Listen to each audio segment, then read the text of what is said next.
back to my channel. I got another little mod I'm going to do to the truck today. A little shorty antenna.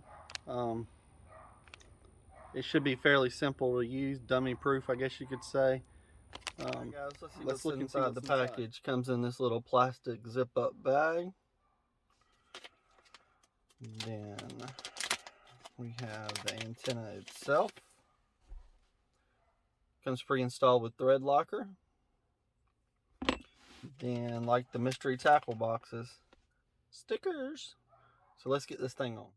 Alright, you're going to want to remove your old one, which mine wasn't very tight. Then your new one, you're just going to screw on, just like so.